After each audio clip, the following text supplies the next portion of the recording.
आज मौसम बड़ा सुहावना है, गजब ढा रहा है। क्यों ना आज लॉन्ग ड्राइव पर जाया जाए।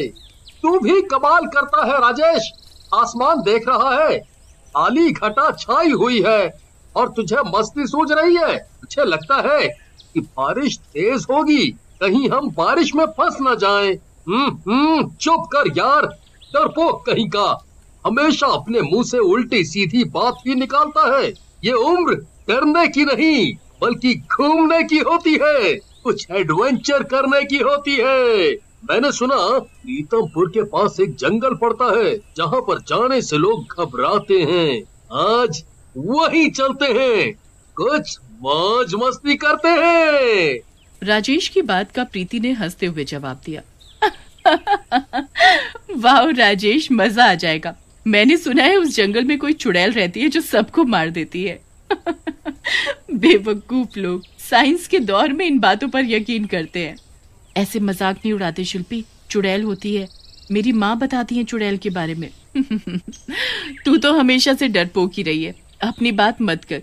तू तो रात में टॉयलेट के लिए भी अपनी मम्मी को ले जाती है। हाँ।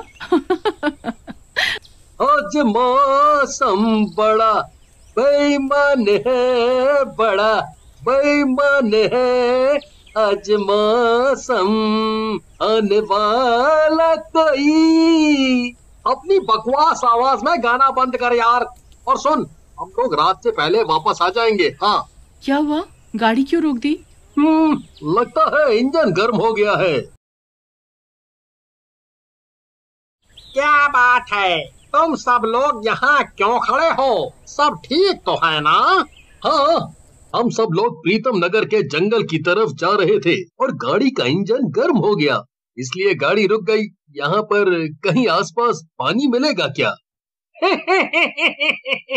लगता है तुम सब लोग शहर से आए हो, देख नहीं रहे?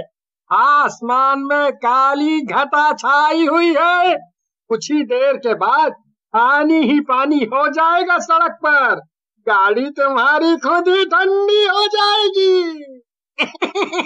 तुम्हारी कार के अंदर सुंदर कन्याएं बैठी हैं, इसीलिए तुम्हारी मदद तो करनी ही पड़ेगी। कहते हैं सुंदर कन्याओं का दिल नहीं तोड़ना चाहिए। चल हट बदमाश कहीं का, तुझे लड़कियों से बात करने की तमीज नहीं है? अरे आप तो मेरी बात का बुरा मान गई, मैं तो आपकी मदद करना चाह रहा हूँ। रोहन बिल्लू और टिल्लू को पानी लाने के लिए बोलता है।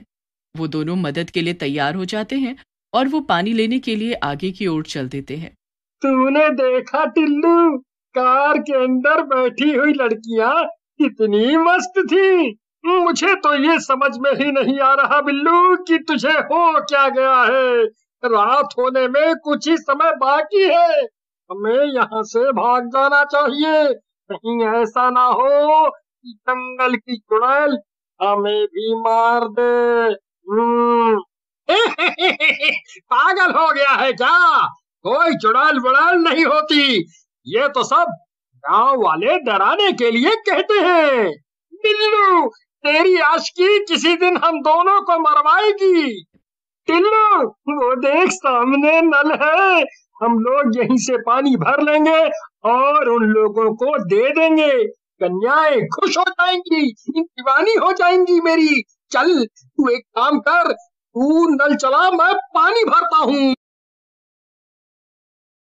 रात में इस नल को चलाने की हिम्मत किसने की? किसने अपनी मौत को दावत दी है? उनके सामने से नल के अंदर से एक धुआं निकलता है और वो देखते ही देखते धुआं चुड़ैल में परिवर्तित हो जाता है। मुझे माफ कर दो चुड़ैल जी, मुझे नहीं पता था कि तुम वास्तव में यहाँ रहती हो। हमें जाने दो।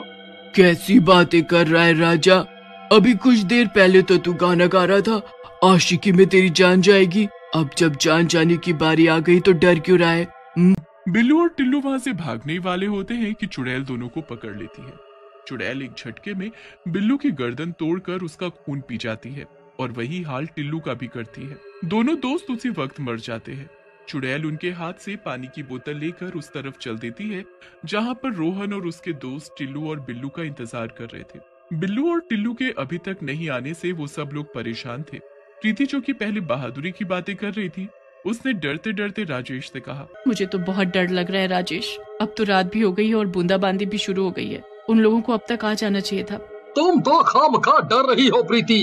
हो सकता है कि पानी यहाँ से दूर हो, और मत भूलो वो लोग पैदल गए हैं।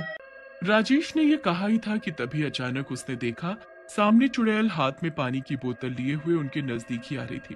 चुड़ैल को देखकर उन चारों के हाथ पैर ठंडे पड़ गए। इससे पहले वो लोग भागने की कोशिश करते, चुड़ैल बहुत फुर्ती से आकर राजेश के सामने खड़ी हो गई और उसने बोतल को आगे बढ़ाते हुए कहा, लो राजा जी, इस बोतल के पानी से अपनी कार के इंजन को ठंडा कर लो। तुम्हारी कार स्टार्ट हो जाएगी, पर याद रखना इस कार पर तुम लोग जिंदा नहीं जाओगे, मुर्दा ही जाओगे। बहुत दिनों के बाद मुझे इतना सारा खून पीने को मिलेगा। उन 2 नमूनों का खून पीकर मैं बहुत ताकतवर बन गई हूँ। तुम चारों का खून पीकर अब और ज्यादा ताकतवर हो जाऊंगी। इतना कहकर उस चुड़ैल ने राजेश का गला पकड़ लिया। राजेश का गला छुड़ाने की रोहन ने बहुत कोशिश की, मगर वो नाकाम रहा। चुड़ैल ने राजेश का खून पी लिया। राजेश ने उसी वक्त दम तोड़ दिया। ये सब देखकर रोहन बुरी तरह से घबरा गया और उसने प्रीति और शिल्पी की तरफ देखकर कहा, भागो, अपनी जान बचाकर भागो। तुम चाहकर भी मुझसे नहीं भाग सकते राजा जी।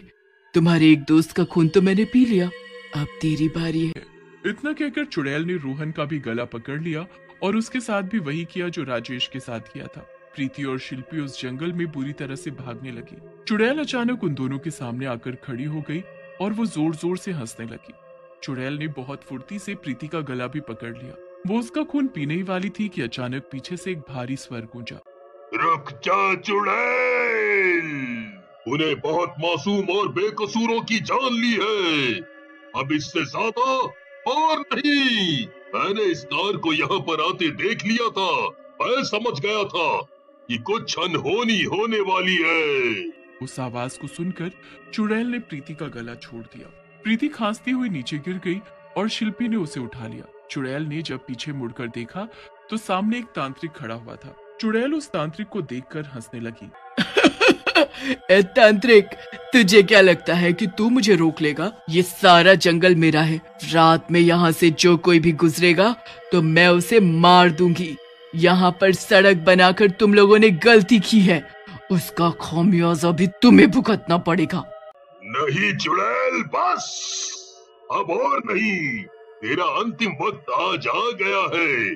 आज तक तू मेरी नजरों से बचती हुई भागती हुई आई है, मगर आज तू मेरे सामने खड़ी हुई है।